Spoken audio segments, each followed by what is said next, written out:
ಎಲ್ಲರಿಗೂ ನಮಸ್ಕಾರ. Dear diploma students, ಸಾಕಷ್ಟು ಜನರು ನನಗೆ ಮೆಸೇಜ್ ಮಾಡ್ತಾ ಇದ್ದೀರಿ, ಕ್ವಶನ್ ಮಾಡ್ತಾ ಇದ್ದೀರಿ. ಏನಂದರೆ, ಮೇಡಮ್ ನಾನು DCT ಎಕ್ಸಾಮ್ ಬರೆದಿದ್ದೀನಿ, ರಿಸಲ್ಟ್ ಬಂದಿದೆ, ಡಾಕ್ಯುಮೆಂಟ್ ವೆರಿಫಿಕೇಷನ್ಗೂ ಬಿಟ್ಟಿದ್ದಾರೆ ಯಾವಾಗ ಅಂತ ಹೇಳಿ. ಆದರೆ ಪ್ರಾಬ್ಲಮ್ ಏನಂದರೆ, ನಂದು ಒಂದು ಡಿಪ್ಲೊಮಾ ಎಕ್ಸಾಮ್ ಇನ್ನೂ ಒಂದು ಬ್ಯಾಕ್ಲಾಗ್ ಇದೆ, 2 ಸಬ್ಜೆಕ್ಟ್ ಉಳ್ಕೊಂಡಿದ್ದಾವೆ. ಸೊ ನಾನು ಡಾಕ್ಯುಮೆಂಟ್ ವೆರಿಫಿಕೇಷನ್ಗೆ ಎಲಿಜಿಬಲ್ ಇರ್ತೀನಾ, ಡಾಕ್ಯುಮೆಂಟ್ ವೆರಿಫಿಕೇಷನ್ ಮಾಡಿಸ್ಕೋಬಹುದಾ ಅಂತ ನೀವು ಕೇಳ್ತಾ ಇದ್ರಿ. ನಿಮ್ಮ ಕ್ವೆಶನ್ಗೆ ಆನ್ಸರ್ ಮಾಡುವಂಥ ಪ್ರಯತ್ನ ಈ ವಿಡಿಯೋದಲ್ಲಿ ನಾನು ಮಾಡಿದ್ದೀನಿ.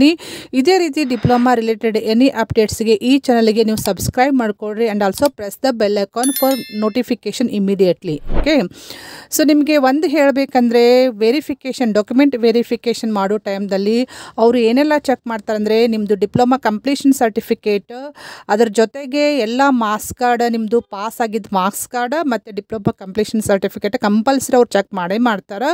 ಸೊ ಅದಕ್ಕೆ ನಿಮ್ಮದು ಎಲ್ಲ ರೆಡಿ ಇದ್ದರೆ, ಡಾಕ್ಯುಮೆಂಟ್ಸ್ ಎಲ್ಲ ರೆಡಿ ಇದ್ದರೆ, ಎಲ್ಲ ಕರೆಕ್ಟ್ ಆಗಿದ್ದರೆ ನಿಮಗೆ ಒಂದು ರೆಸಿಪ್ಟ್ ಕೊಡ್ತಾರೆ ಅವರು ವೆರಿಫೈ ಮಾಡಿದ್ದು. ಆಮೇಲೆ ನೀವು ಮುಂದಿನ ಪ್ರೊಸೆಸ್ ಸ್ಟಾರ್ಟ್ ಮಾಡ್ಕೋಬೋದು. ಅಲ್ಲಿ ತನಕ ನಿಮಗೆ ಡಾಕ್ಯುಮೆಂಟ್ ವೆರಿಫಿಕೇಷನ್ ಅವರು ಮಾಡೋಂಗಿಲ್ಲ. ಅದಕ್ಕೆ ಹೇಳೋದು, ನಿಮಗೆ ಯಾವುದಾದ್ರೂ ಸಬ್ಜೆಕ್ಟ್ ಉಳ್ಕೊಂಡಿದ್ರೆ ನೀವು ಈ ಸಲ ಒಂದು ನಿಮ್ಗೆ ಆಪ್ಷನ್ ಐತಿ, ಮೇಕಪ್ ಎಕ್ಸಾಮ ಕ್ಲಿಯರ್ ಮಾಡ್ಕೊಡ್ರಿ. ಮೇಕಪ್ ಎಕ್ಸಾಮ್ನಲ್ಲಿ ಕ್ಲಿಯರ್ ಮಾಡ್ಕೊಂಡಾದ್ಮೇಲೆ ಮುಂದೆ KA ನಿಮಗೆ ಗೈಡ್ಲೈನ್ಸ್ ಬಿಡಬಹುದು, ಯಾವಾಗ ಡಾಕ್ಯುಮೆಂಟ್ ವೆರಿಫಿಕೇಷನ್ ಮಾಡ್ತಾರೆ ಅಂಥೇಳಿ. ಅವ್ರು ಏನಾದರೂ ಬಿಟ್ಟ ತಕ್ಷಣ ನಾನು ನಿಮಗೆ ಇಮಿಡಿಯೇಟ್ಲಿ ಅಪ್ಡೇಟ್ ಕೊಡ್ತೀನಿ ಅಬೌಟ್ ದ ಡಾಕ್ಯುಮೆಂಟ್ ವೆರಿಫಿಕೇಷನ್.